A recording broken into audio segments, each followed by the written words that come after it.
weqembu, umnikazi weqembu, baba uMsimang uhlangana kuphi nini nomculo, into ethi umculo? Mhlawumbe uthe uma waqala ngawo uMgcobanyawo, uqale kwezinye iy'ndawo, uthini umlando wakho nomculo?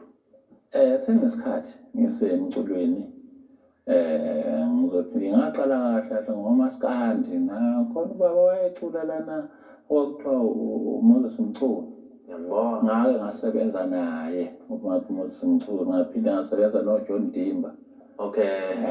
Ngaphinde ngaba umuntu nje osondelene-ke nama-group nje la amakhulu oSoul Brothers.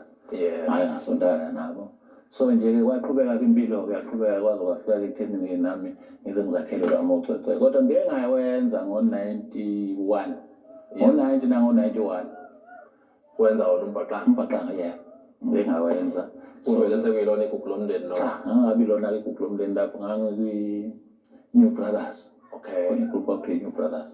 Yimi engangilida lapho. So-ke kwaya kwaze kwafika-ke sekutheni-ke ngingene la kwigugu lomndeni. Igugu lomndeni ngiqale nje ngo-2017. Okay. Ngaqala igugu lomndeni. So nje-ke ngaqhubeka-ke nezinto engangisebenza nalo-ke ngalenza-ke kwaba into nje efana naleyo. Yini eyabulala i-New Brothers? Iziphi ingqinamba mhlawumbe zabakhona? Kusho ukuthi i-New Brothers nganginomunye ubaba kwakuthiwa uFelani Gumbi. Okay. Uye-ke wayekade ngidonse kakhulu engifaka kwi-New Brothers. Oh. So-ke kwathi-ke ngokuhamba kwezinto ngoba izinto yazi ukuthi zihamba yishayisana izinto. Zashayisana ngaleyo ndlela ngase ngithi ukuhlehla kancane. Ngoba ngaba nehlanyana ngo-97. Zabaningi into ezenzakalayo. So-ke ngase ngithi kuma njengoba sengibuya manje sengenza-ke igugu lomndeni. Isikhathi obuya ngaso isikhathi la umbhaqanga khona nawo uthanda ukuba nokuzimaziseka ngokwenselelo yokuthi ukulesa siwombe uMaskandi wakwabakiso, kodwa-ke sesadlula leso siwombe.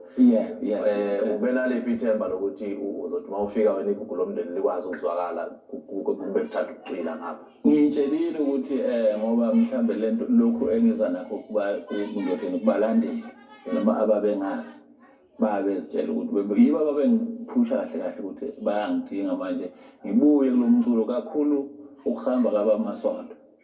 Baba nokuthi ke ndoda sicela ukuthi ubuye ngoba siyalazi igalelo lakho kulo msebenzi lo.